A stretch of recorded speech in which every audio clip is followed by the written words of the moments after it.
Hallelujah सुनने के बाद क्या करके हमें एक्शन करना है? हाथ, ताली नहीं, हाथ, एक हाथ कम से कम उठना चाहिए अगर हाथ लेकर आए हो तो। हालेलुया, थोड़ा सा स्ट्रॉन्ग ऐसा स्ट्रेट कर दे। हालेलुया, कड़क एकदम। ये गवाही है कि जब हालेलुया ये शब्द सुनते हैं तो हम परमेश्वर को कहते हैं तेरी स्तुति हो, प्रेज़ द लॉर्ड।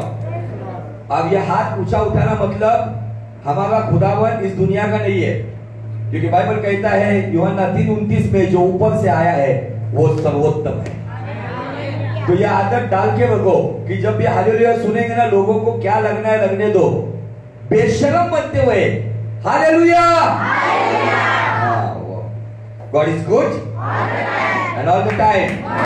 यीशु चांगला है, यीशु चांगला है, यीशु क्षमनीय है।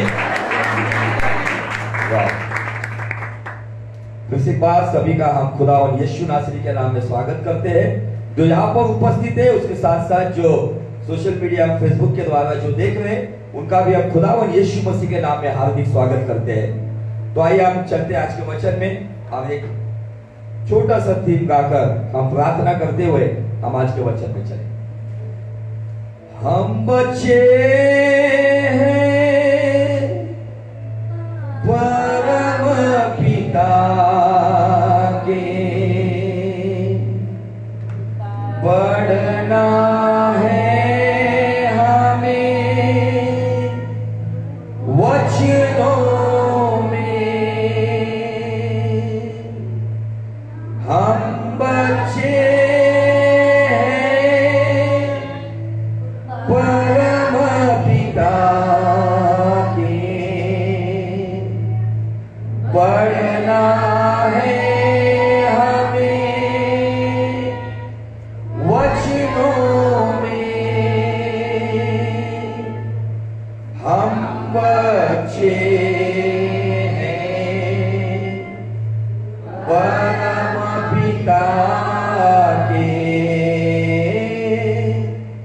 बढ़ना है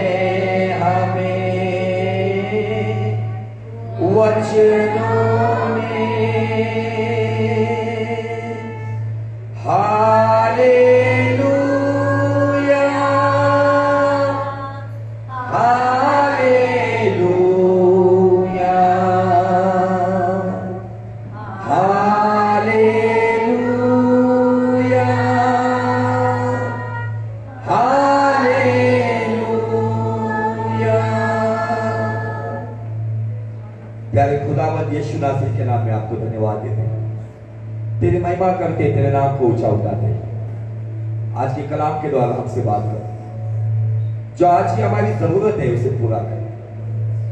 सभी क्षेत्रों में तू काम कर। जो यहाँ पे मौजूद है, जो सोशल मीडिया के द्वारा देख रहे हैं, सभी को आज के कलाम के द्वारा तो आशीष है। सारी महिमा, सारा आदर, सारा जलाल आपको।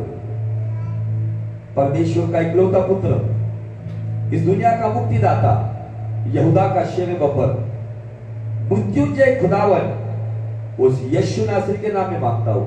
इसे सुन और ग्रहण कर पिता। आमीन, आमीन, आमीन। कितने लोग आनंदित है आज खुदा की उपस्थिति में?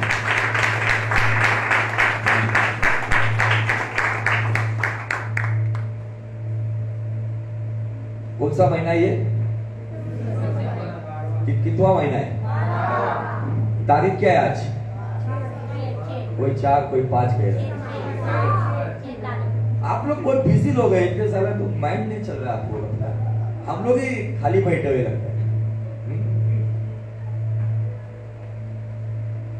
कुछ शुरू करने से पहले मैं आपको प्रोत्साहित करना चाहता हूं। शायद यहाँ पे बैठा हुआ हर एक व्यक्ति ये सोचता होगा कि जनवरी फरवरी तक सब कुछ ठीक चल रहा था, लेकिन मार्च के बाद सारी दुनिया की हालात बिगड़ी हुई है ना? मार्च, अप्रैल, मई, जून, जुलाई, अगस्त, सितंबर, अक्टूबर, नवंबर, इस साल के 11 महीने ऐसे बीत गए मानो कल के जैसा है।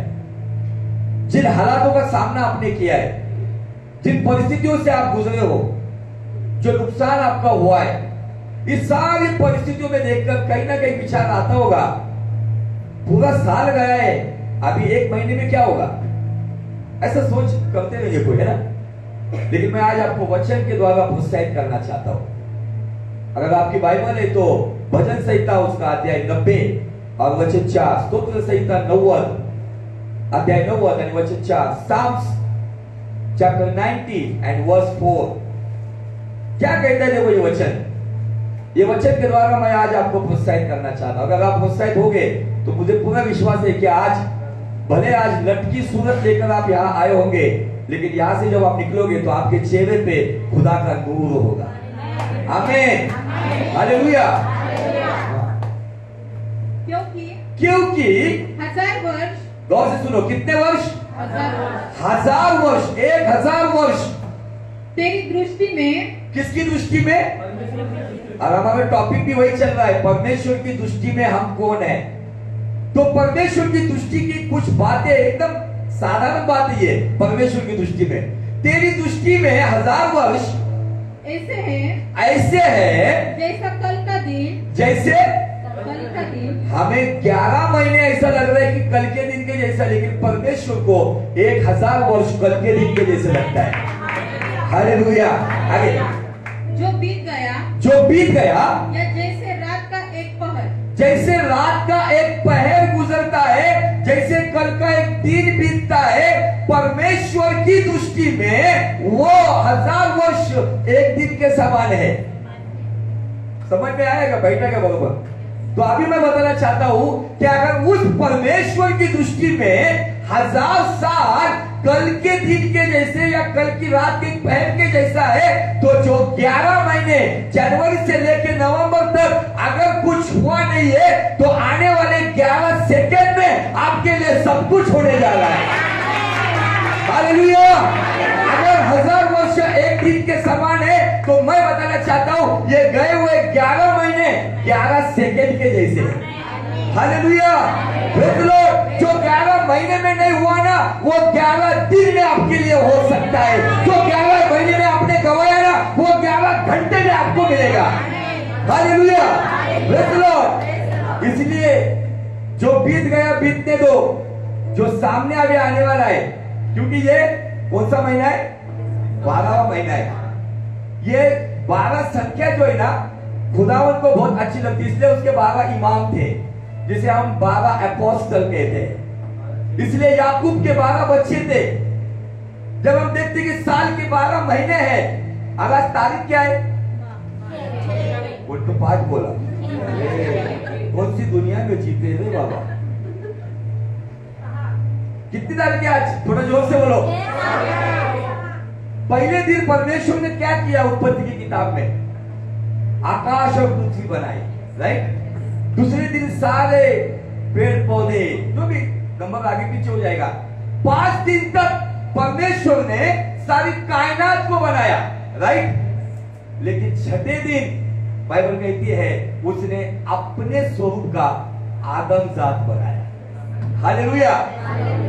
तो आज तारीख क्या है, आज के दिन से आपके जीवन में परमेश्वर नई और अद्भुत बातें बनाने जा रहा है।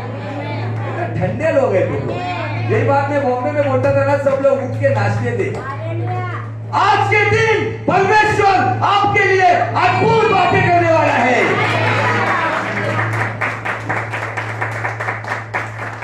एसी नहीं लगाए रे बाबा, एसी लगाए तो ठंडा हो। हालेलुया। मैं कोई संख्या शास्त्री नहीं हूं, न्यूमरोलॉजी नहीं बता रहा हूं मैं, लेकिन आज के दिन के अनुसार ये 12वां महीना हमारे परमेश्वर के जन्म दिवस का महीना है। यूरोप कंट्री में 1 तारीख से क्रिसमस सीजन शुरू हुआ है। और क्रिसमस का मतलब क्या है, जो आंखों ने नहीं देखा, जो कानों ने नहीं सुना, मनुष्य के चित्त में नहीं आया, ऐसा परमेश्वर यीशु खुदावंत का जन्म है। तो इसी महीने में आज के दिन से जो आपने अनुभव नहीं किया, वैसे अद्भुत बातें होने जा रही है।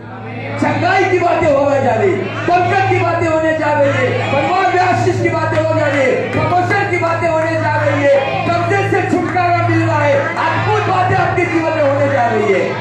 Hallelujah, hallelujah. अगर 1000 साल कल के दिन के जैसा है तो 11 महीने किस खेत की मूली है?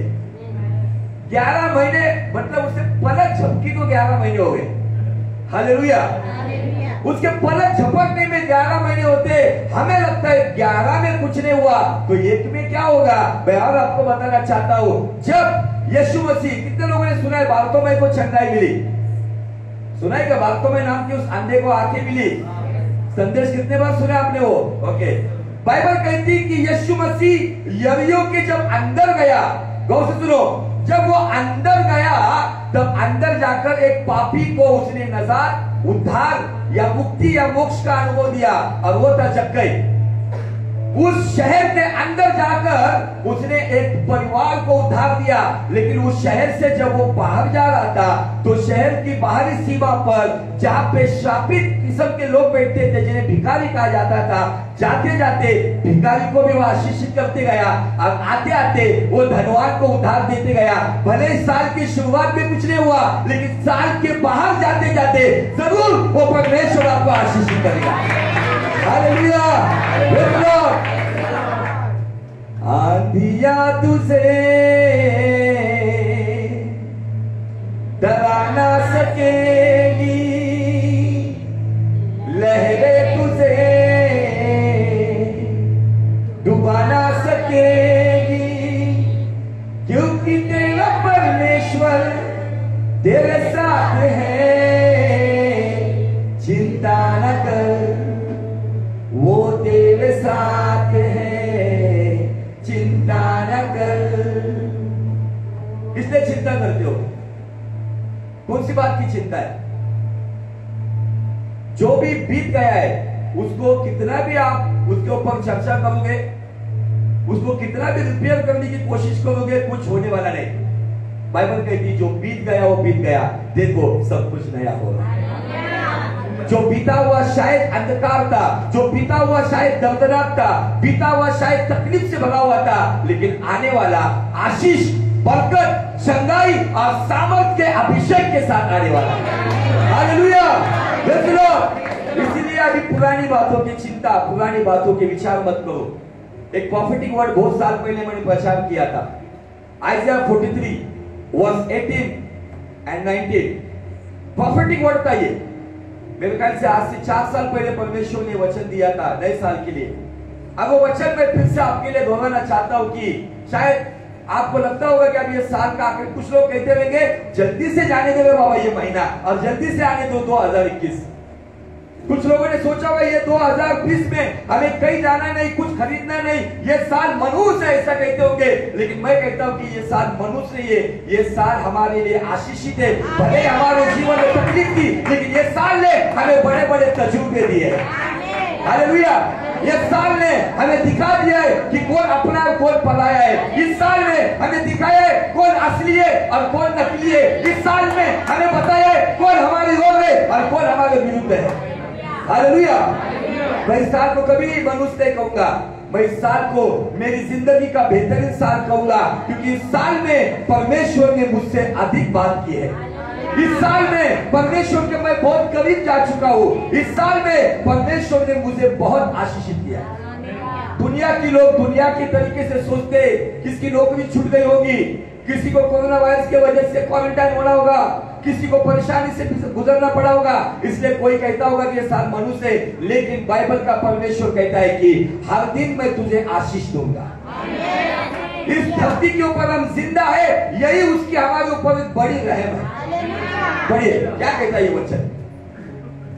मेरी दृष्टि में, देखो यहाँ भी फिर क्या दिया है, मेरी दृष्टि में तू अनमोल, तू मैं यशाया 43:18 4 18।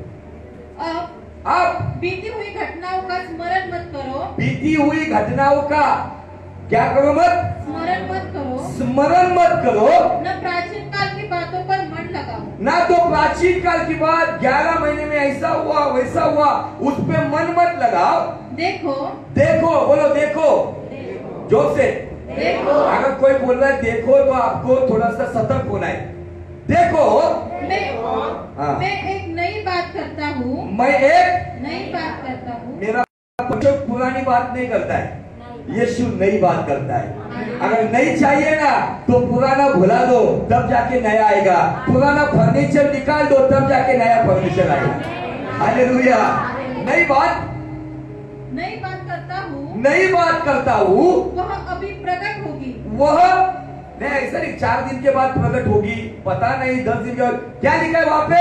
वह अभी प्रकट। बोलो मेरे लिए, बोलो मेरे लिए वो नई बात, आत्मिक, भौतिक, शारीरिक, मानसिक, पारिवारिक, इन सारी क्षेत्रों की आशीष की नई बात मेरे लिए, मेरे परिवार के लिए अभी प्रकट होगी। आमीन, हालेलुया, प्रेज़ द लॉर्ड। ये वायदे का परमेश्वर है ना? आज वो गीत लेना था मुझे गाने में, लेकिन थोड़ा लिंक अलग लग गए। समंदर को जिसने डुबागा, कहां से? जंगल में से मार्ग निकाला, जो वायदों को करता है पूरा, वो यहोवा हमारे संग संग है। पंजाबी में ये गाना बहुत अलग गाते हैं, मुझे थोड़ा अलग लगा जब मैं पंजाब गया। वहां पे दिया है वो यहोवा हमारे अंग संग है, लेकिन अच्छा लगता है। अंग संग मतलब वो साथ में भी है और मेरे अंदर भी है। हालेलुया, है ना? साथ साथ हम इतनी दिन साथ साथ ही बोले थे, लेकिन वहां पे मैंने नई बात सुनी। वो कहते हैं कि अंग संग है। मैंने पूछा ये अंग संग मतलब क्या है? वो हमारे भीतर भी है, वो हमारे साथ भी है। Hallelujah, praise the Lord, praise the Lord. हाँ बोलो, नई बात अभी होगी ना? नई बात करता हूँ वह अभी प्रकट होगी। वो अभी प्रकट होगी, इसी वक्त प्रकट होगी। जो वचन को स्वीकारेगा, वचन के पीछे पीछे नई बात उसके जीवन में परिणाम के द्वारा प्रकट होगी। क्योंकि परमेश्वर पहले वचन भेजता है, फिर वचन के पीछे पहले रिसिप्ट नोट आती है, फिर उसके बाद मटेरियल आता है। हालेलुया। पहले वचन आता है, उसको अगर जो ग्रहण करता है और कहता है आज हालात कुछ भी हो, लेकिन मेरे जीवन में नई बात होगी, वो यहाँ से बाहर निकलते उसके लिए नई बात प्राप्त। हालेलुया। हाँ। क्या तुम उससे अनजान रहोगे? क्या तुम उससे अनजान रहोगे? आज 11 महीने शायद हम उससे अनजान थे, लेकिन आज खुदावन आपको सतर्क करना चाह रहा है। आज खुदावन आपको जागरूक करना चाहता है कि शायद आपने आपके लिए कुछ गलत सोचा होगा, कुछ नहीं होगा, लेकिन वो कहता है कि नई बात अभी प्रकट होगी। क्या तुम उससे अनजान रहोगे? मैं जंगल में एक मार्ग बनाऊंगा। मैं जंगल में एक मार्ग बनाऊंगा। और मराठीमध्ये दिले, मी जंगलात एक सड़क तैयार करें। जंगल में कभी सड़क देखा क्या आपने? जंगल में जो पैदल चलने वाले लोगों के कदमों के जो निशान है, उस पर चला जाता है। अब उन निशान को देखकर अगर जानवर के निशान है तो उस रास्ते से कोई नहीं जाता है, इंसान के कदमों के निशान है तो वहां से वो लोग जाते हैं। लेकिन वो कहता है कि आज शायद ये 11 महीने आप जंगल के जैसा बिताए होंगे। शायद ये 11 महीने, शायद जैसे जंगल में वो जंगली जानवर, उसका डर, और हमारे 11 महीने में शायद एक जानवर ने बहुत डराया होगा। उस जानवर का नाम है कोरोना, है ना? शायद वो 11 महीने वो जंगल के जैसे बीते होंगे। कभी खाना नहीं होगा, पानी नहीं होगा, हालात पूरे बिगड़े हुए थे। जंगल में आप जैसे पड़े हुए हालात में थे, लेकिन परमेश्वर कहता है कि मैं अभी वो नई बात प्रकट करूंगा। उसमें से पहली बात क्या है? तुम्हारे 11 महीने के जंगल में इस 12वें महीने की 6 तारीख से आशीष की, बरकत की, चंगाई की, सामर्थ की एक नई सड़क बनाने जा रहा है। हालेलुया। क्या ये होगा? भाग्य निर्माता, चमकता करता, वादों का सच्चा, अंधेरे में उजाला, अब्बा वो तो तू ही है। मार्ग निर्माता, चमकता करता, वादों का सच्चा, अंधेरे में उजाला, अब्बा वो तो तू ही है। Waymaker, miracle worker, promise keeper, light in the darkness, oh Lord, that is you are. थोड़ा इंग्लिश गड़बड़ झाली। Hallelujah, praise the Lord. मार्ग का निर्माता आपके साथ है। वो जंगल में नई सड़क बनाने चाह रहा है, लेकिन मैं आज कुछ बातें और गहराई से बताना चाहता हूं। किसके जीवन में सड़क बनेगी? किसके लिए परमेश्वर वो वायदे को पूरा करेगा? वो लोग नहीं जो केवल तालियां बजाएंगे और आमीन कहेंगे। उन लोगों के जीवन में मार्ग होगा जिसके मार्ग खुदा के मार्ग से जुड़े हुए हैं। जो केवल इसी माहौल में उत्तेजित रहते उनके लिए नहीं, जो यहां से बाहर निकलने के बाद भी खुदा की दृष्टि में अपना जीवन एक ईमान से जीने वाले, वफादारी दिखाने वाले, पाकीज़गी में जीने वाले, उसके लक्ष्य कदम पर चलने वाले जो लोग हैं ना, उनके लिए वो परमेश्वर इस 11 महीने के जंगल में 12वें महीने में आशीष के सड़क बनाएगा। हालेलुया। आगे एक मार्ग बनाऊंगा और निर्जल देश में एक भाषा में दिया है रेगिस्तान में, एक भाषा में दिया है निर्जल देश में। लेकिन मैंने भाषांतर हिंदी में जो पढ़ा था मुझे बहुत अच्छा लगा, थोड़ा उर्दू लैंग्वेज को कनेक्ट है। वो कहता है रेगिस्तान में, हाँ, निर्जल देश में, हाँ, नदियां बनाऊंगा, नदियां बहाऊंगा। हालेलुया। सुनने के लिए ठीक लग रहा है क्या आपको? रेगिस्तान में आप झरने देखेंगे, रेगिस्तान में आप छोटे छोटे तालाब देखेंगे, रेगिस्तान में इक्का दुक्का नदी मिलेगी। लेकिन यहां पे दिया है कि मैं नदियों को बहाऊंगा, अनेक नदियां, बहुत सारी नदियां। कहां पर? रेगिस्तान में, वाळवंटात, निर्जल देश में। ये 11 महीने में जिस रेगिस्तान में आपने जीवन बिताया ना, रेगिस्तान में खाना और पीना बहुत लिमिटेड मिलता है, पानी भी बचा बचा के पीना पड़ता है। अगर पानी खत्म होता है तो अकाल के समय में वहां पे कहा जाता है, गल्फ कंट्रीज में ऊंट को काटा जाता है, क्योंकि ऊंट के पास 2 पेट होते हैं। एक पेट में पानी बहुत भरा हुआ रहता है, ऊंट को मार के वो पानी निकाल कर पीकर वो लोग सर्वाइव करते हैं। रेगिस्तान में खाना और पानी बहुत कम मिलता है। लेकिन आज अगर आप बीती हुई घटनाओं का स्मरण नहीं करोगे, पुरानी बातों के ऊपर अगर फिर से उस पुरानी जिंदगी में नहीं जाओगे, जो गलतियां 11 महीने में हुई उस गलतियों को फिर से नहीं दोहराओगे, तो इस दिन वो कहता है कि मैं नई बात करूंगा और वो अभी प्रकट होगी। उसमें से पहली बात, जंगल में सड़क और जो रेगिस्तान की हालत 11 महीने में थी ना, उसको बदलकर जहां पे पानी के लिए तरस रहे थे, खाने के लिए तरस रहे थे, जहां पे हालत बिगड़ी हुई थी, लेकिन आज के दिन से आपके जीवन में नदियों को बहाऊंगा, आशीष की नदियों को बहाऊंगा, बरकत की नदियों को बहाऊंगा, सामर्थ की नदियों को बहाऊंगा, चंगाई की नदियों को बहाऊंगा। हालेलुया। लेकिन ये कब होगा? जब मैं पुरानी बातें, मेरी पुरानी गलतियां क्यों ना हो, शायद 11 महीने में हमने बहुत गलतियां की होगी, जो नहीं करना है वो हमने किया होगा। हमने खुदा की दृष्टिकोण में उसको गुस्सा दिलाने वाली बात की होगी। शायद हमने परमेश्वर को जो अच्छा लगता है वही बातें हमने की होगी। शायद मेरे स्वभाव जो परमेश्वर के साथ चलते वक्त जो नम्रता, लेकिन आज कहीं ना कहीं मेरे अंदर अहंकार आया है क्या? क्या मेरे अंदर वो चिड़चिड़ाहट आई है क्या? क्या बार बार वो गलतियों को मैंने दोहराया क्या? इनफ। आज से उन बातों को भुला दो। मुर्दों को गाड़ने के बाद कोई निकाल कर घर पे लेके नहीं जाता है, गाड़ दो अभी उसको। अब आज से कहो कि प्रभु मार्ग निर्माता, चमत्कार करता, वादों का सच्चा, अंधेरे में उजाला, अब्बा वो तो तू ही है। आज कुछ बातें बहुत ही गहराई की बातें हैं और परमेश्वर निश्चय आपके सारे लोगों के सवालों का जवाब देगा। लेकिन सवालों का जवाब देने से पहले मैं आपसे कुछ सवाल करूंगा। जवाब मेरे पास है, लेकिन मैं आपसे कुछ जवाब चाहता हूं।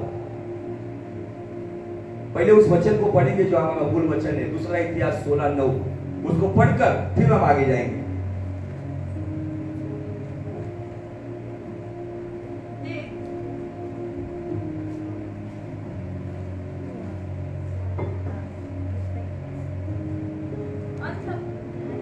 दूसरा इतिहास 16:9। उन्होंने यहोवा की व्यवस्था की। चुपते 15:9 16:9। देख यहोवा की दृष्टि, हाँ, किसकी दृष्टी? यहोवा की तुम्हाला हे वचन आहे, मी जर माझं टॉपिक सांगितलं तुमच्या डोक्यात हे वचन बसलं पाहिजे. आपको बाय हार्ट होना चाहिए वो वचन, क्योंकि पिछले 2 संडे से हम लोग इसी वचन को लेके चल रहे हैं. बराबर? दूसरा कोई चेंज किया है क्या? इसी वचन को केवल पिछले संडे हमने मराठी में बात की कि जहां पे एक शब्द आया था सात्विक, अब यहां पे है निष्कपट. तो मैं आपको बताना चाहता हूं, हाथ जोड़ के विनती है कि इस वचन को भूलो मत. पता नहीं नए साल में हमें बाइबल भी मिलेगी नहीं, क्या रखोगे आप? क्योंकि बाइबल कहता है आमोस की किताब में आने वाले दिनों में एक ऐसा अकाल मिलेगा, वो ना केवल रोटी का और पानी का होगा, तो वो अकाल होगा परमेश्वर के कलाम का. अगर आज के दिन में, अगर आपके इस पिरामिड में, जैसे यूसुफ ने इजिप्ट के अंदर जो पिरामिड बनाए, जिसके अंदर उसने सभी प्रकार के धान को संभाल के रखा था, इसलिए इजिप्ट ने सारी दुनिया पे राज किया. आपका जीवन भी एक पिरामिड है, इसके अंदर खुदा का कलाम वो बीज के समान संभाल के रखना चाहिए. जब मैं बोलूं ना तो ऐसा फट आपको समझना चाहिए कि मैं क्या कहना चाहता हूं. मैं परमेश्वर की दृष्टि में हम क्या है, इस विषय पर लगातार 3 दिन से बात कर रहा हूं. मुझे बाहर की कलीसिया का या जो भी फेसबुक मीडिया से दिखने वाली कलीसिया का मुझसे कुछ इतना वास्ता नहीं है, लेकिन यहाँ पे जो बैठी हुई कलीसिया है ना, अगर वो जागरूक नहीं है ना, तो कहीं तो मेरा प्रचार करना. समझ लो बात को. पढ़ेंगे आप. देख, हाँ. यहोवा की दृष्टि सारी पृथ्वी पर केवल अमेरिका या जापान या टोक्यो, पेरिस या श्रीलंका में नहीं, तो सारी पृथ्वी पर, सारी कायनात पर इसलिए फिरती रहती है कि, इसलिए परमेश्वर की दृष्टि इस धरती पर फिरने के पीछे का एक मकसद है, एक कारण है, एक पर्पज है. उसकी दृष्टि इसलिए फिरती रहती है कि हाँ, जिनका मन उसकी और निष्कपट रहता है, जिसका मन परमेश्वर की दृष्टि में निष्कपट रहता है, उनकी सहायता में, सारी दुनिया की सहायता में नहीं. प्रेज़ लॉर्ड घड़ी बोलने वाले उनके लिए नहीं. जिनका मन उस खुदा की दृष्टिकोण में निष्कपट है, पवित्र है, निर्दोष है, ब्लेमलेस है, लॉयल है, उनकी सहायता करने के लिए, सहायता में वह अपनी सामर्थ्य दिखाए. उनकी सहायता में सामर्थ्य दिखाए. आपको सामर्थ्य चाहिए? केवल किसी मीटिंग में जाकर लोग कहते हैं रिसीव फायर, रिसीव पावर, इससे नहीं मिलने वाला है. ये कलाम का खुदावंत है. Word of God is word. ये कलाम का खुदावंत है. वो भावुकता में बहने वाला नहीं है, वो जज्बात में आकर केवल कोई गिरना, उछलना, कूदना उसमें नहीं है. जो कलाम को अपने जीवन में लागू करता है, उस कलाम के जैसे कोई नक्शा बनाया जाता है. जब कोई स्मगलर्स होते तो वो आधी नोट काटकर आपस में बांट लेते हैं, और जब उनका मनी और माल एक्सचेंज होता है ना, तब वहां पे निशानी दी जाती है कि ये नोट. अगर वो नोट नहीं तो गोली मार दी जाती है. बॉर्डर के ऊपर मिलिट्री जो होती है, मिलिट्री के कोडवर्ड होते. अब अगर वो कोडवर्ड को अगर सामने वाला बोलता नहीं है 3 बोलने तक, उसको गोली मार दी जाती है. सेम वे, अगर आपको आशीष चाहिए, आपको सामर्थ चाहिए, तो सामर्थ के लिए आपको सारी दुनिया को छोड़ दो, अपने परिवार को छोड़ दो. क्या आज मैं मेरे परमेश्वर यीशु की दृष्टि में मैं निष्कपट हूं?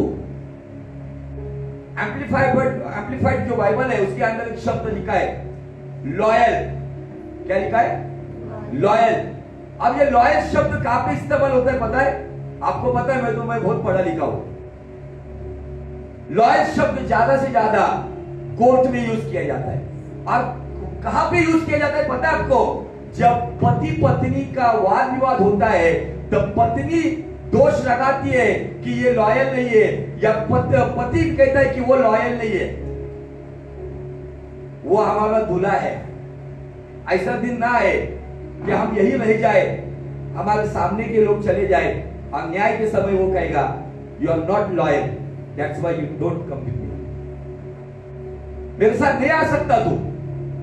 क्यों नहीं आ सकता? क्योंकि तू मेरे साथ वफादार नहीं. क्या हम उसके साथ वफादारी कर रहे? क्या उसके वचन के अनुसार हम धैर्य से जी रहे? हम सहनशील है? क्या हम दुनिया की तौर तरीके से जी रहे? हम परमेश्वर पे निर्भर नहीं रह रहे, तो कहीं ना कहीं हमें कोई भी हक नहीं है कि उसकी दृष्टि में हम लॉयल है कहने के लिए। और वो सामर्थ उनको ही देता है जो उसकी दृष्टि में ठीक है। पूछा अपने दिल पर हाथ रख के कि क्या मैं उसकी दृष्टि में निष्कपट हूं? कितना घंटा मैं प्रार्थना करता हूं, कितना समय मैं उसको देता हूं, कितना समय मैं उसके विचारों में रहता हूं, क्या मैं सच में उसके साथ वफादार हूं? अगर आप उससे वफादार हो ना, तो आप आपके परिवार में वफादार रहोगे, आपके कामकाज में वफादार रहोगे, आपकी रोजी रोटी में वफादार रहोगे, आपके बिजनेस में वफादार रहोगे। लेकिन आज बहुत सारे लोग केवल एक बॉलीवुड हॉलीवुड के लोगों के जैसा जीवन जीते। ऐसे लोग खुदा की दृष्टि में कभी लॉयल नहीं करेंगे। बुलाए हुए तो बहुत है, लेकिन चुने हुए भी बहुत थोड़े हैं। लेकिन एक वचन कहता है 24:24 में, अंतिम समय में चुने हुए भी फेल हो जाएंगे। वही लोगों के ऊपर परमेश्वर अपने सामर्थ को प्रकट करेगा, वे लोग जो उसके साथ ईमानदार हैं। आज उस बातों का हमें देखना होगा, क्या मैं उसके साथ ईमानदार हूं? अपने चाल चलन में, अपने विचारों में, परिवार में, काम धंधे में, सेवकाई में, क्या मैं उसके साथ वफादार हूं? मेरा सवाल आज यह है, एक इंसान दूसरे इंसान की नजर से कब उतरता है? क्या लगता है आपको? अभी मैं शुरू कर रहा हूं, सवाल मैंने बताया, मैं करूंगा बोल के बोलो आप, आपका मुंह खोलकर। अब एक ही आदमी बात नहीं करेगा। एक इंसान दूसरे इंसान की नजर से, वो इंसान कोई भी हो, पति पत्नी, पत्नी पति, माँ बाप बच्चे, दोस्ती यारी, कोई भी रिलेशन हो आपका, आपके पास ऐसी कुछ लोग होंगे कि जो आपके नजरों से उतर गए। है क्या? कुछ लोग होंगे, आप ऐसा, इतने भी कोई धर्मी नहीं है, उसका मुंह नहीं देखना है मुझे जिंदगी भर। क्या लगता है आपको, कौन सी ऐसी बात है कि जिसकी वजह से इंसान इंसान की नजरों से अपनी वो जगह गवा देता है? किसी ने कहा विश्वासघात। बोलो और कुछ, मैं तो बताऊंगा। बहुत सॉलिड बात आज परमेश्वर लेकर आया। बोला बोला लवकर, बोलला तर माती विकता, नाही तर सोनं पण गंजणार आहे। काय वाटतं तुमच्या नजरेतून एखाद्या व्यक्तीला रिस्पॉन्ड करने से पहले मनुष्य ऐसा नजर घुमा देता है? क्यों? क्योंकि नजर से उतर गई वो व्यक्ति, अपने औकात दिखा दी उस व्यक्ति ने।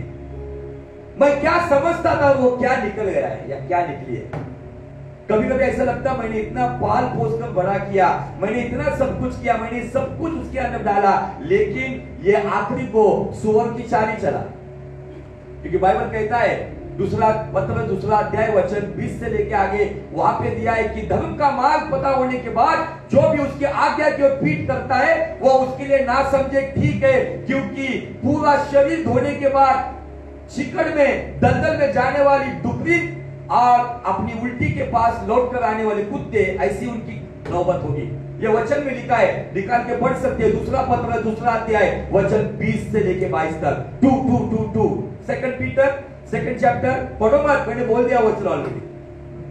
क्या आज खुदा की दृष्टि में मेरी वो जगह है? क्या मुझे जो सिखाए गए मेरे माँ बाप ने, मेरे चर्च ने, मेरे पास्टर ने, मेरे सीनियर्स ने जो संस्कार मेरे ऊपर रखे, क्या उस संस्कार के अनुसार क्या मैंने जीवन बिताया है? तो मैं सामर्थ मांगने के लिए लायक हूं। नहीं तो कोई भी आएगा कहेगा नट्टू कहेगा Lord give me your power, चल पुढचा रस्ता पकड़ बढ़ो दे। मैं रियलिटी के ऊपर आज बात कर रहा हूं। क्या लगता है पहली बात क्या रहेगी आपको कि एक व्यक्ति नजर से उतरता है, एक व्यक्ति नजरेतून उतरतो, काय सर पहिले उत्तर? ओके, बोलो हाँ। जो विश्वास ठेवला पण त्या विश्वासाला खरा नाही। यस, और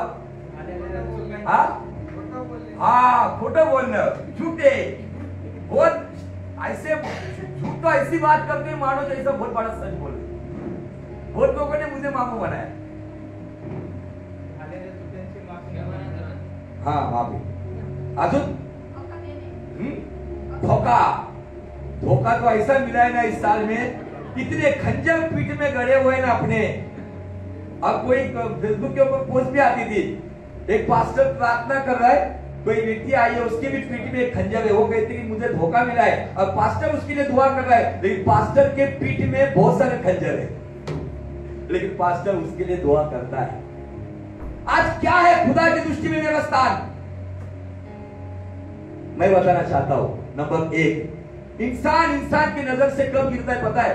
ये कोई लिखा हुआ मैसेज नहीं, जो 11 महीने भी बिताए उसमें परमेश्वर ने मुझसे बात की।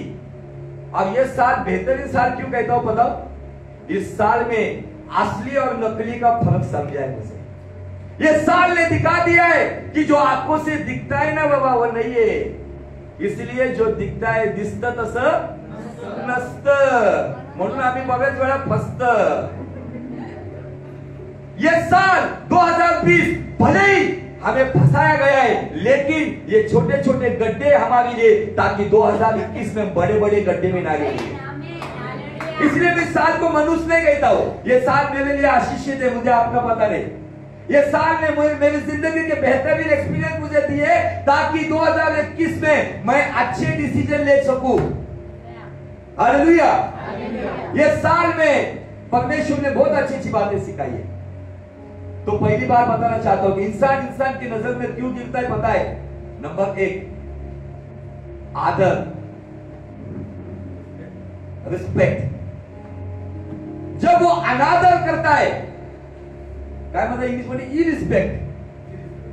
जब कोई व्यक्ति, बच्चे माँ बाप का अनादर करते, माँ बाप बच्चों का अनादर करते, दोस्ती यारी में जब आदर नहीं रहता है ना, जहां पे अनादर आता है ना, उसी दिन से वो व्यक्ति नजर से उतरकर दिल से भी उतर जाता है। उतर गया वो दिल से मेरे, उतर गई वो दिल से मेरे। क्यों?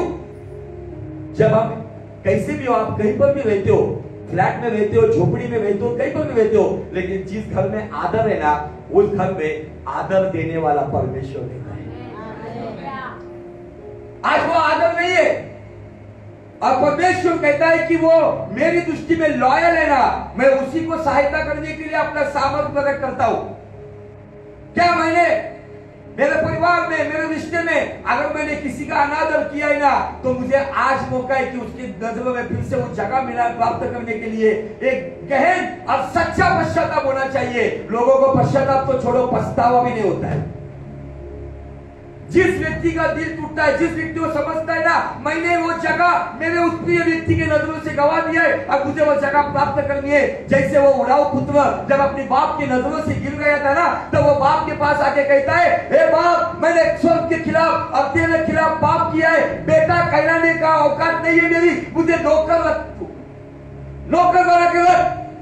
उसे कहते हैं पश्चाताप। शायद 11 महीने में हमने खुदा का और अपने लोगों का अनादर किया होगा, तो इस दिन के बाद आज एक कदम करो, एक वाचा बांधो कि खुदावन, मैं वो जगह फिर से प्राप्त करना चाहिए। मैं आदर की बात जब आती है ना, बहुत सारी कलीसियाओं में पैसों की बात आती है। तुमने प्रभु का आदर नहीं किया, देने के लिए पैसा नहीं चाहिए, आपका एक अच्छा जीवन दो खुदा को। पैसे में गिनने वाली कलीसिया नहीं है, क्योंकि ये परमेश्वर की कलीसिया, इसमें कोई बैंक बैलेंस नहीं है, लेकिन ये खुदावन फिलिपियों 4:19 के अनुसार उसकी जरूरत जलाल के द्वारा पूरा करता है। हालेलुया। ये लूटने वाली कलीसिया नहीं है। जितने बार भी आपने अगर इतिहास देखा होगा इस कलीसिया का, ये लूट जाने वाली कलीसिया है। हमने जरूरतमंदों को ऑफरिंग उठा के दे दिया, गिना भी नहीं कि कितना है क्या नहीं। जाओ आपकी जरूरत पूरी करो, क्योंकि हमारा जरूरत पूरा करने वाला यहोवा हमारे साथ है। हालेलुया। क्या ऐसा कोई जीवन मैंने जिया है कि जिसके वजह से मैंने वो अनादर के द्वारा। दूसरी बात क्या होगी, बोलो ना कुछ आप भी, मुझे तो बताए प्रभु ने, आप भी मुझे सिखाओ। ये प्रीचिंग टीचिंग दोनों साथ में चलेगा। कभी कभी स्टूडेंट लोग भी टीचर को सिखा देते हैं, सिखाओ कुछ। हाँ, अधीनता थोडस कनेक्टेड आहे। अधीनतावरती इतके संदेश दिले, पण कुठं गेली ती अधीनता कळत नाही मला। अधीनता के ऊपर मैंने उड़ीसा में मैसेज दिया, वहां से कुछ लोग मेरे अधीनता में लेकिन यहाँ की अधीनता बहुत ढीठता में बदल गई। मैं ये बातें क्यों बता रहा हूं? क्योंकि ये दिनों में परमेश्वर एक ऐसी कलीसिया को स्थापित करने जा रहा है जिसकी भी संख्या में गिनती नहीं कर रहा हूं। खुदा को ऐसे लोग चाहिए जो कोमल ने पढ़ा है, जो निष्कपट है। मुझे वो कलीसिया चाहिए जो खुदा की नजरों में निष्कपट है। फिर वो छोटी सी खोली में रहने वाले हो या बड़े बंगले में रहने वाले हो, वो लोग चाहिए जो परमेश्वर की नजरों में निष्कपट है। उनके लिए मैं दिन रात एक करने के लिए तैयार हूं। जो केवल स्वार्थ से भरे हुए, अपने मतलब से भरे हुए, जो केवल चमत्कार को नमस्कार करने के लिए है, उनके लिए यहाँ पे जगह नहीं मिली। जहां पे जाना है ना, उसकी नजरों में जगह बनाओ। यहां का क्या है? शायद होगा तकलीफ आपको, परिवार में तकलीफ होगी, नाते रिश्ते में आपकी तकलीफ होगी, लेकिन उन रिश्तों को बरकरार रखने के लिए आपको दुनिया के तरीके से नहीं तो खुदा के तरीके से चलना होगा। दूसरी बात यह है, डिसओबीडियंस स्पिरिट, अवज्ञा करने वाली आत्मा। अभी देखो आपने भाई क्या बोला? आदर, बराबर। आपका अगर किसी ने आदर नहीं किया, आप उसको हमेशा बोलते हैं अरे तू बहुत अच्छा है, काय बोलू तिच्या बरोबर, काय आपकी इज्जत, क्या आदर है हमारा? उतर गई मेरी नजरों से, उतर गया मेरी नजरों से। सेकेंड थिंग, जुबान को कीमत, शब्दों को झेलने वाले, जो आज्ञा पालन करने वाले। मैं सलूट करता हूं उन लोगों को जो 11 महीने में बहुत ही बुरी हालात में थे, लेकिन वो परमेश्वर से दूर नहीं गए, वो परमेश्वर की राह पे चल रहे। कुछ लोग ऐसे भी होंगे कि जिनको कुछ वक्त खाने के लिए नहीं था, लेकिन उन्होंने कॉम्प्रोमाइज नहीं किया, वो परमेश्वर के पीछे चल रहे। जब हमारे शब्दों की कीमत कोई नहीं रखता ना, तो वो एक दूसरा पॉइंट है जिसकी वजह से इंसान के नजर से गिर जाता है। मैं बराबर बोल रहा हूं तो बराबर बोलो, गलत है तो बिंदास गलत बोलो। Number 1 honour, dishonour. Number 2 disobedient, आज्ञा भंग करना। मैंने कितनी आज्ञाओं का पालन किया है? मैं क्या उस आज्ञा के अनुसार चल रहा हूं? और परमेश्वर की नजरों में, इंसान की नजरों में वो जगह तभी बरकरार रहती है जो हालात अच्छी हो या बुरी हो, परिस्थिति अपमान की हो या सम्मान की हो, चंगाई की हो या बीमारी की हो, गरीबी की हो या हमारी अमीरी की हो, इन सारे हालातों में जो खुदा के कलाम को अपने जीवन में पहला स्थान देता है ना, वो परमेश्वर की दृष्टि में लॉयल बनता है। वही खुदा की दृष्टिकोण में लॉयल, ब्लेमलेस, निष्कपट, मराठी सात्विक का, मी देवाच्या दृष्टीमध्ये सात्विक आहे का? मी जर सात्विक जीवन जगत नाही तर त्याचं सामर्थ्य मागण्याचा माझा कोणताही अधिकार नाही। नंबर 3,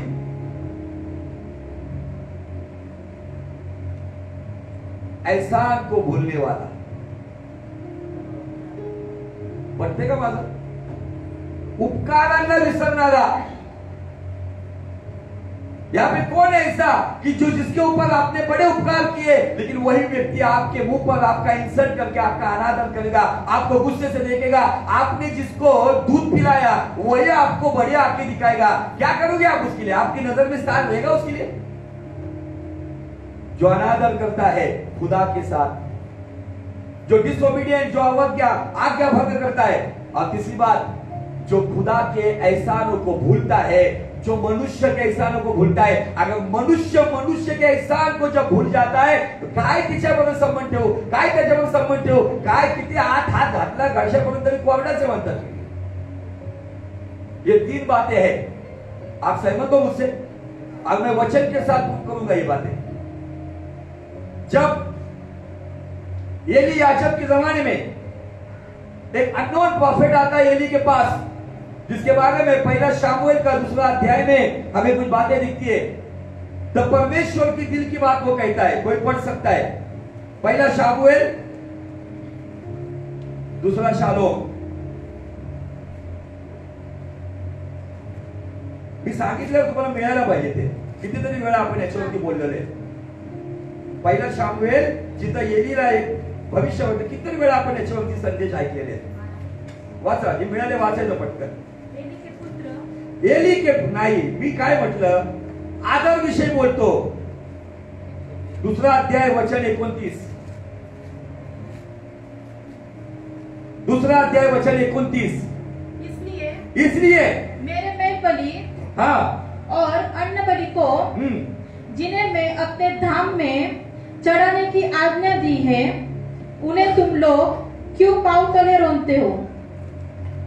और तू क्यों अपने पुत्रों का मुझसे अधिक आदर करता है कि तुम लोग मेरी इजरायली प्रजा की अच्छी से अच्छी भेंटें खा के मोटे हो जाओ?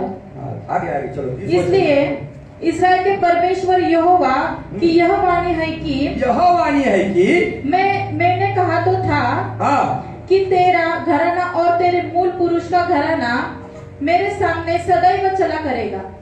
परंतु अब यहोवा की वाणी यह है कि यह बात मुझसे दूर हो. क्योंकि जो मेरा आदर करे मैं उनका आदर करूंगा. Who will honor me, I will honor them. जो मेरा आदर करेगा मैं उसका आदर करूंगा. ये पहली बात है. शाऊल कि पहले जब एली नाम का याजक था, ये एली नाम का याजक खुदा की नजरों में क्यों गिर गया? भले उसके बच्चे वो पाप कर रहे थे, वो पाप करने के लिए उसको प्रतिबंध क्यों नहीं लगाया? आदर. आज अगर आपको वो सामर्थ चाहिए तो आज से खुदा के साथ एक वाचा बांधो. वफादार यीशु मुझे बना, वफादार यीशु मुझे बना, वफादार यीशु मुझे बना, वफादार यीशु मुझे बना. हर पल हर क्षण हर घड़ी हर समय वफादार यीशु मुझे बना. हर पल हर क्षण हर समय हर घड़ी वफादार यीशु मुझे बना. तेरा हूँ यीशु मैं तेरा हूँ, तेरा हूँ यीशु मैं तेरा हूँ.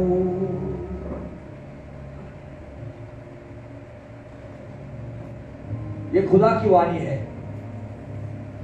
वो कहती है कि जो मेरा आदर करेगा मैं उसका आदर करूंगा. मैं उसे धूल से उठाकर अधिपतियों की पंक्ति में लेकर जाऊंगा. अगर वो दुनिया के दृष्टिकोण में अगर बुद्धिहीन है, गवार है, अनपढ़ है, मैं उसको उठाकर ज्ञानियों को लज्जित करूंगा. अगर वो दुर्बल है, शक्तिहीन है, मैं उसको उठाकर बलवानों को लज्जित करूंगा. किसको? जो मेरा आदर करता है. क्या मैं आदर कर रहा हूं या कर रही हूं? जो आदर करेगा वही आज्ञा का पालन करेगा, और जो आज्ञा पालन करेगा वही खुदा के और इंसान के जो भी एहसान है उसको हमेशा याद रखेगा. बाइबल का परमेश्वर कहता है भजन संहिता 103 में,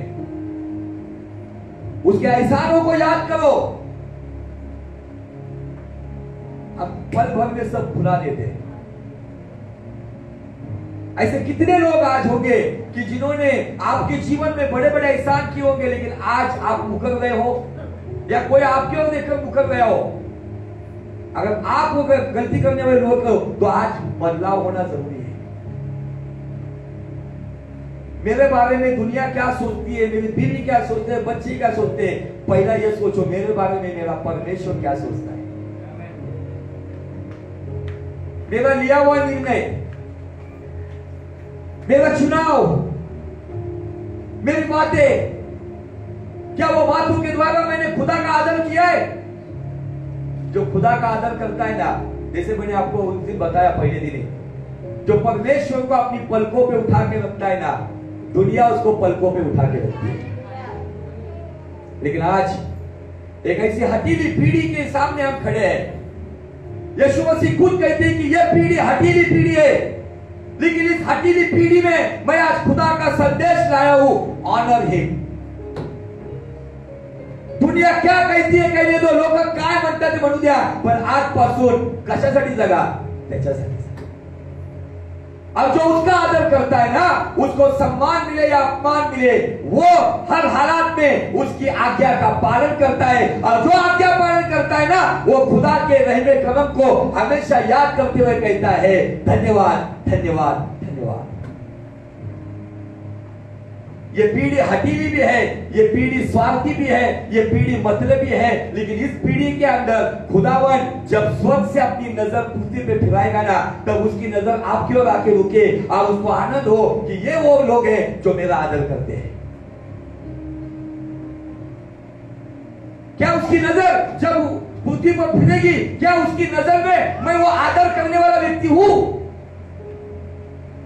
हम क्या जीवन जी रहे, हम क्या संगति में है, हम कितना समय उसको दे रहे? कितने हैं जिन्हें मैं जानता हूं जो आज आए नहीं या चर्च शुरू होने से शुरुआत से नहीं आए, जिनके लिए हमने दिन रात एक किया, जिनको हमने केवल ब्लेसिंग के द्वारा प्रेम नहीं किया, जिनको हो सके उतनी हेल्प भी की, लेकिन आज वे लोग इतने स्वार्थी बन गए। जिस खुदा ने साल भर संभाला, उस खुदा के भवन में आज वो नहीं है। लेकिन धन्य है आप लोगों के लिए कि आप उसके एहसान को याद रखते हुए आज उसके भवन में, इसलिए आपके लिए आप भी तालियां बजाएं।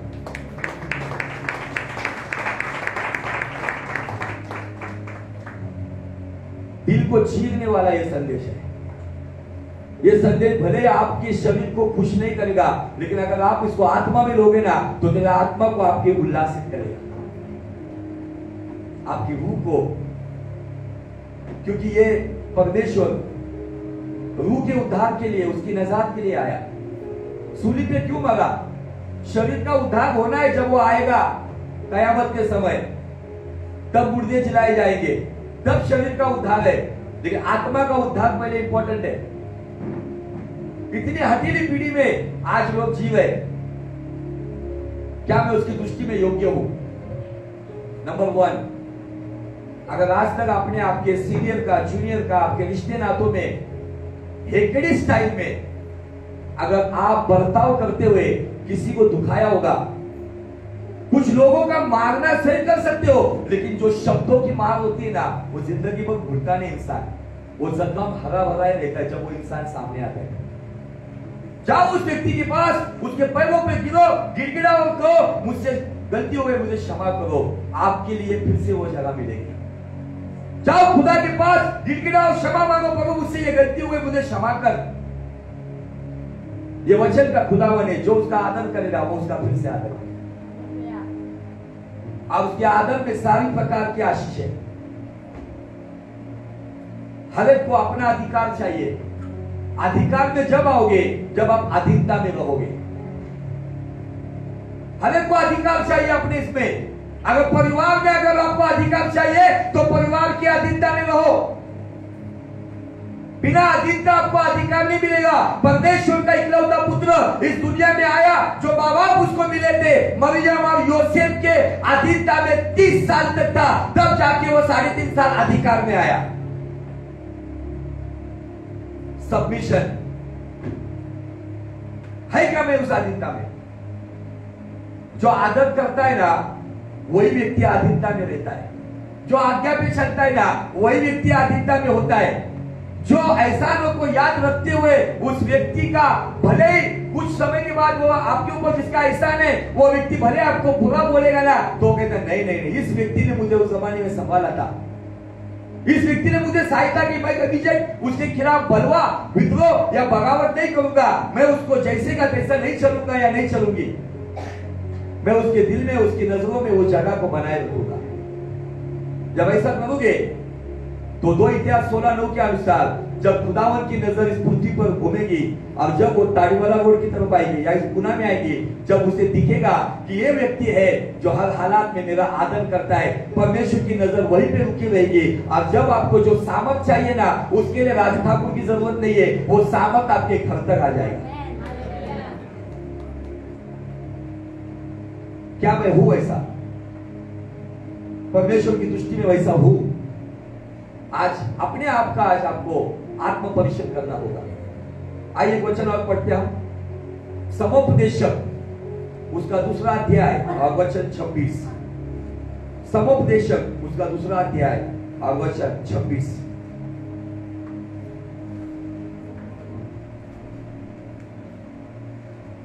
नीति वचन नंतर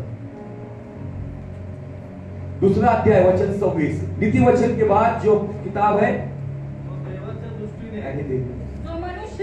जो मनुष्य परमेश्वर की दृष्टि में, देखो यहाँ पे क्या लिखा है, याजक की दृष्टि में नहीं कहा है, स्वर्गदूत की दृष्टि में नहीं कहा है, भविष्यवक्ता की दृष्टि में नहीं कहा है। जो मनुष्य परमेश्वर की दृष्टि में अच्छा करता है, मतलब परमेश्वर का आदर करता है, उसकी आज्ञा पे चलता है और उसके एहसानों को याद रखता है। आगे उसको वह बुद्धि, नंबर 1 की आशीष बुद्धि और ज्ञान, नंबर 2 की आशीष ज्ञान और अब आनंद देता है। वाह, बस आनंद बनता है ना आपको? चंगाई का आनंद चाहिए, धन दौलत का आनंद चाहिए, परिवार का आनंद चाहिए, अपने अहदे का अधिकार चाहिए, आनंद चाहिए। यह आनंद कब मिलेगा? यहां पे दिया है, जो परमेश्वर की दृष्टि में अच्छा करता है उसे बुद्धि, ज्ञान और आनंद मिलता है। नहीं तो कुछ लोगों के चेहरे पे 12 महीने 12 बजे हुए रहते, उनके लिए 12 आंकड़ा अशुभ है। कभी उनके चेहरे पे 9:15 या 9:15 नहीं बजते। जब देखो तब लटकी सूरत, कहां से आएगा आनंद? अगर मैं उसकी दृष्टि में अगर अच्छा करता हूं ना, तो मेरे जीवन में आनंद नहीं आता है, आनंदित करने वाला आके रहता है। हालेलुया। दुनिया का खुदावन चाहे छप्पर फोड़ के देता होगा, है ना? दुनिया का छप्पर फाड़ के देगा, हमारा ऐसा चिंतन नहीं है, हमारा आसमान फाड़ के देता है। Hallelujah, praise the Lord. क्या मैं उसकी दृष्टि में अच्छा काम कर रहा हूं क्या? तो मुझे हक है। दूसरा इतिहास 16:9 के अनुसार, ये वचन बहुत लंबा चलने वाला है, पता नहीं कितना लंबा चलेगा, क्योंकि आपने एक टॉपिक इतिहास गवाह है, एक 1.5 साल चले हुए। लेकिन कभी कभी इतना बुरा ही लगता है कि कुछ लोग इतने अच्छे अच्छे धर्मी व्यक्ति का टॉपिक सुनकर भी अधर्मियों के लिए जैसा जीवन जिए। जिन्होंने नीतिमान व्यक्ति का जीवन सुना, जो क्षमाशील है, प्रार्थनाशील है, खुदा की खोज करने वाले हैं, भलाई का काम करने वाले हैं, लेकिन उन्होंने भलाई नहीं बुराई के कामों में जीवन बिताया। कुछ है ऐसे, मैं बाहर में मेरी कलीसिया की बात कर रहा हूं, आप ऑनलाइन भी बात कर रहा हूं, नो प्रॉब्लम। मुझे ये पावर क्यों मिला पता है? 2 ऐसे सेवकों का प्रचार मैंने पिछले हफ्ते में सुना। वो कहते मुझे दूसरी की कलीसिया का, हमारे यहाँ पे ऐसे लोग हैं डुप्लीकेट कुछ है, क्योंकि भेड़ों के अंदर बकरियां आ जाती है कभी कभी, वो ज्यादा मैं करती है, मैं आई एम मैं करने वाली भेड़ मैं करती है, बकरी मैं करती है। भेड़ बोल तो क्या बोलती है? खुदा तुझे जला लो। बकरी क्या करती? मैं करती, मैं ही हूं, मेरा होना चाहिए, मैं भेड़ हूं या बकरी हूं। क्योंकि यीशु मसीह भीड़ के लिए नहीं आया, समझते आप? यीशु मसीह भीड़ के लिए नहीं आया, यीशु मसीह घूमी हुई भेड़ के लिए आया। इसलिए ये मत समझो कि जहां पे भीड़ है वहां पर, मैं भीड़ के खिलाफ नहीं हूं। जहां पे जो भेड़ अपने चरवाहे का आदर करती है, जहां पे जो भेड़ अपने चरवाहे के आज्ञा पे चलती है, जहां पे वो भेड़ अपने चरवाहों के एहसानों को याद रखते हुए जीवन जीती है, उस भेड़ के ऊपर खुदा अपना सामर्थ प्रकट करता है। Hallelujah, praise the Lord. क्या वह पढ़ा हमने? जो परमेश्वर की दृष्टि में अच्छा है उसको वो बुद्धि, ज्ञान और आनंद देता है। आपको आनंद चाहिए क्या पैसा चाहिए? आपको आनंद चाहिए क्या चंगाई चाहिए? काय मागू काय कळा ना मला।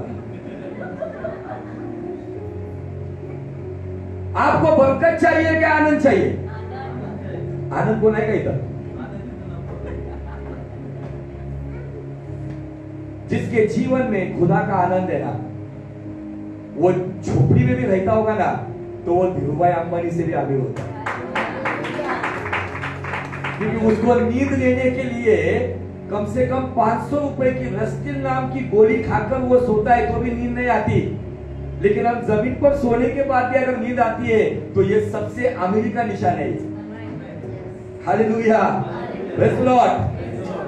जिसके जीवन में खुदा का आनंद है वही व्यक्ति इस दुनिया में आशीषित है। फिर आप कहीं पर भी रहते हो, डजंट मैटर, कहीं पर भी रहो। चलो अब एक वचन को पढ़ेंगे, भजन संहिता उसका अध्याय 37। मैं केवल आज एक नींव डाल रहा हूं ताकि आप समझ सको। भजन संहिता अध्याय 37, 37 एंड वर्स 39 एंड 40।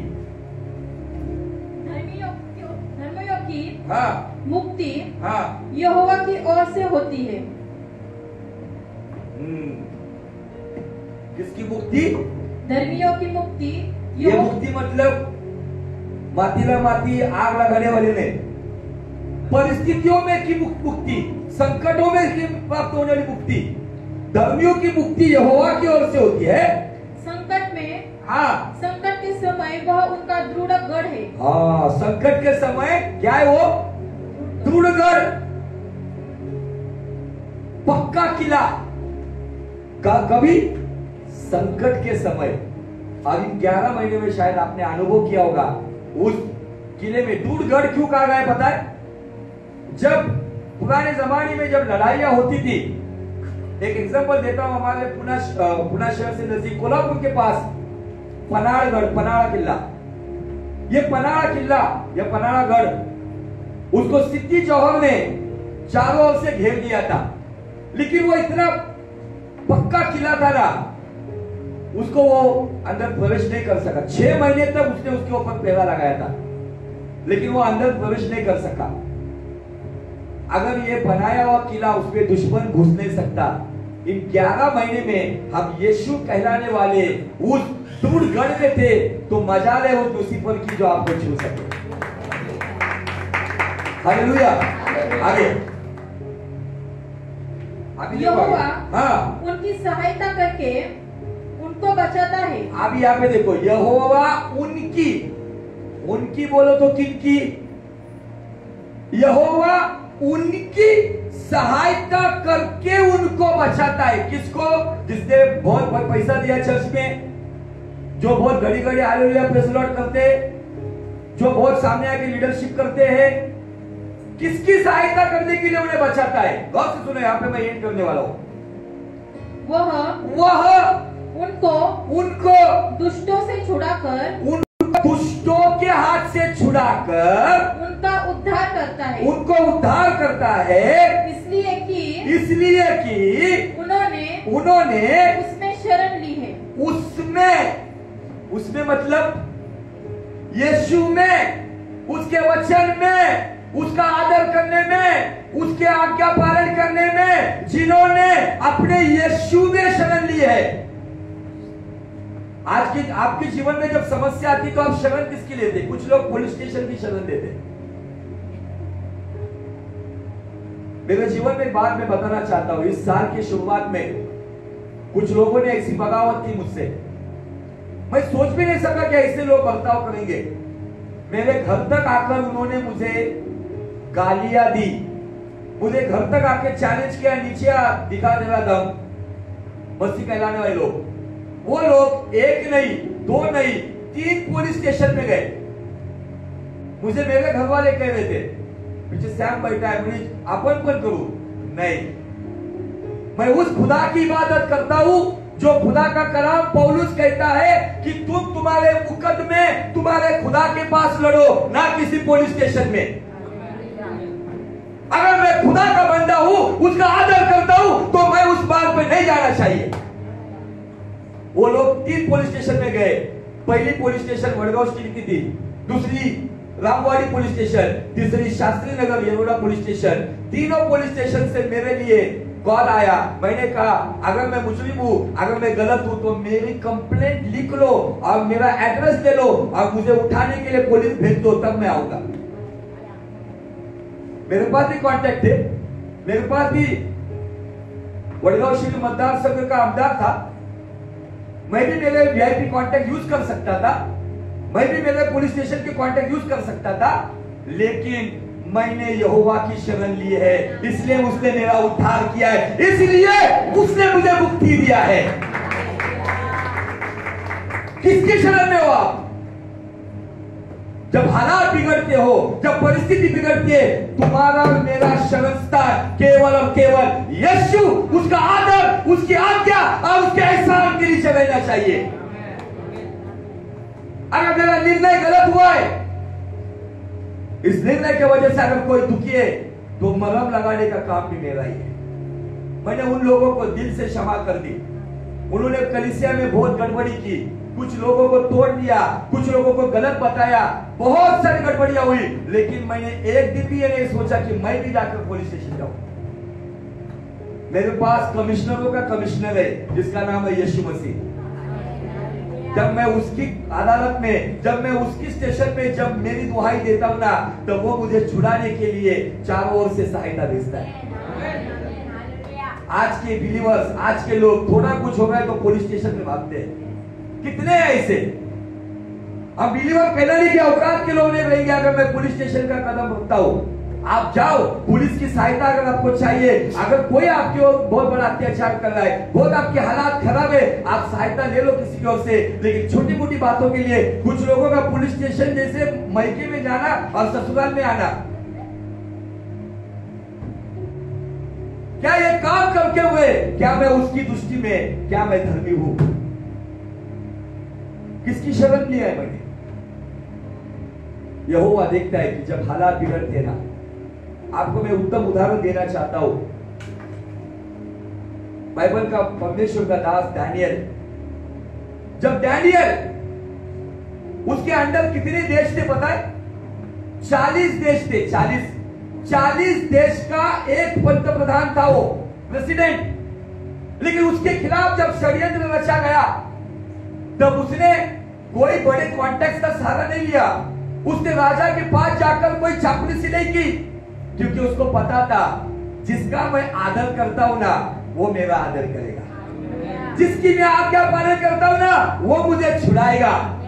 इसलिए बाइबल कहती है, शेर की मांद में खुदा का फरिश्ता उतर कर आया और उसने शेर के मुंह को बंद कर दिया, क्योंकि वो शेर उसका कुछ बिगाड़ नहीं सके, क्योंकि दानियल बब्बर यहोवा का, यहूदा का परमेश्वर यीशु मसीह का बच्चा था। मुझे बहुत खराब लगता है, कुछ पास्टर लोग चुनाव भी करते हैं, जाओ तुम इधर जाओ उधर जाओ, मैं उस पे नहीं हूं। हाँ, तुम्हारे हालात बहुत बिगड़ गए रहेंगे, कुछ अभी कर नहीं सकते हो, तब सोच सकते कभी तो भी, लेकिन बाइबल का परमेश्वर पौलुस के द्वारा करिन्थियों की कलीसिया को कहता है कि तुम्हारे मुकदमे खुदा की ओर लेकर जाओ। लेकिन मैंने सुना है तुम्हारे मुकदमे पुलिस स्टेशन में जाने। पौलुस कहता है करिन्थियों की कलीसिया को, दुनिया को तमाशा बने ऐसा जीवन हम नहीं जीना चाहिए।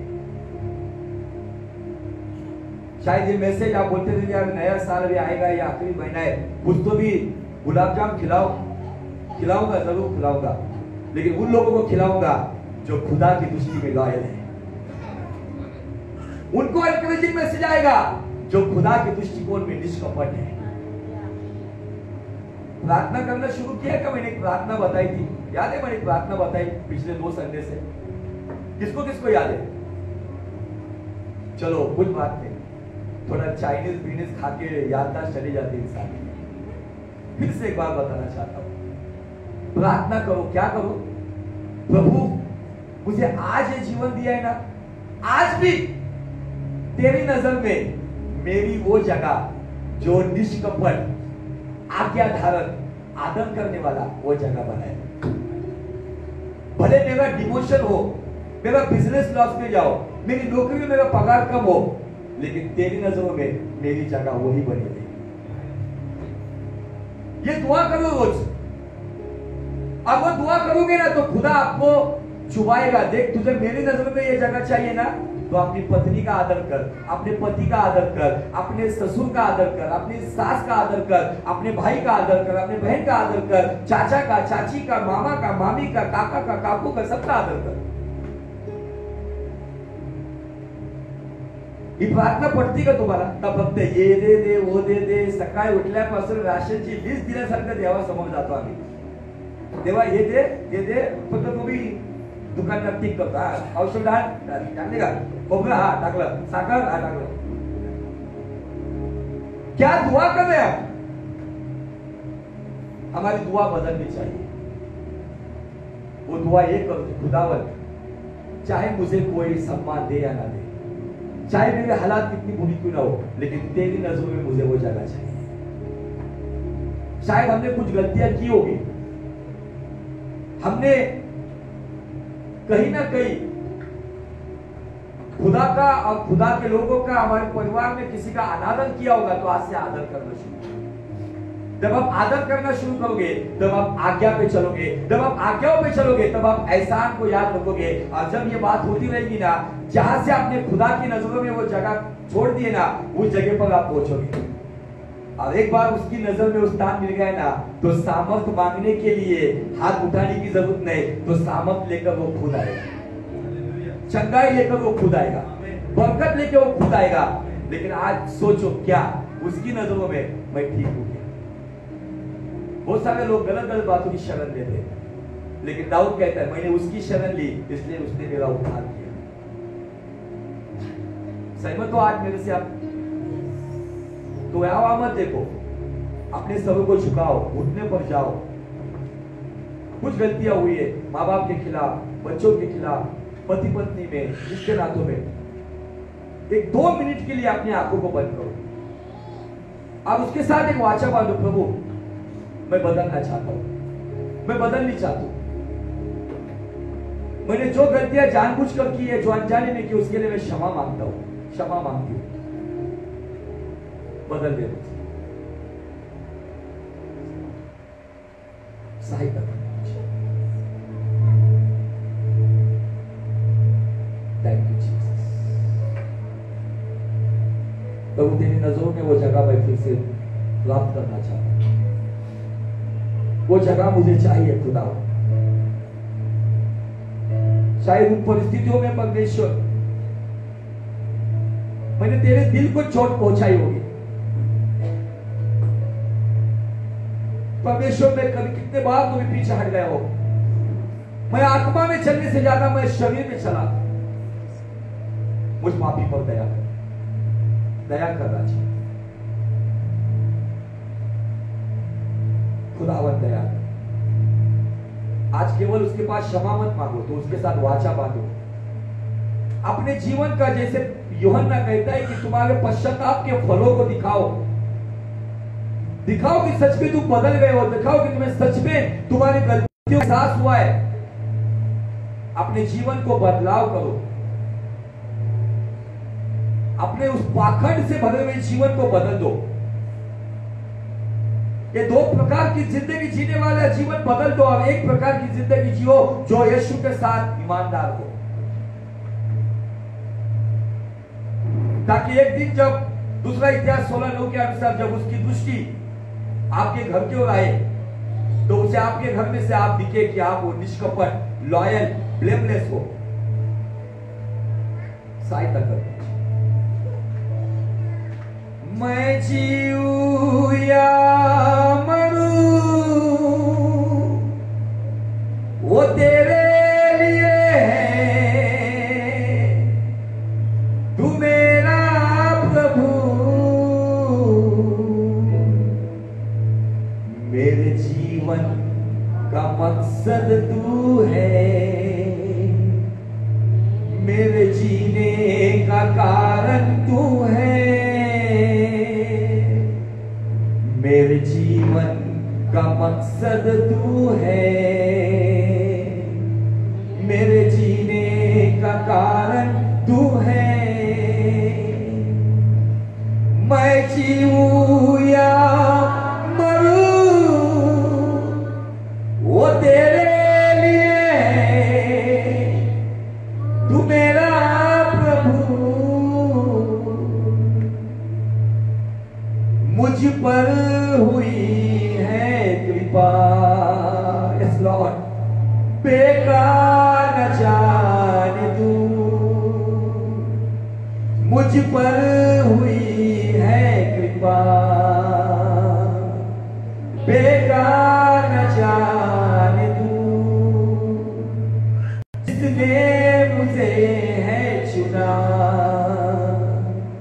उसकी मैं खड़ूं, तेरे खून से रंगी सलीब पर खींचा मैं जाऊं, तेरे खून से रंगी सलीब पर खींचा मैं जाऊं, मैं जीऊं या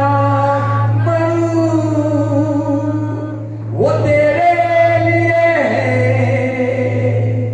तू मेरा प्रभु, मेरे जीवन का मकसद तू है, मेरे जीने का कारण तू है,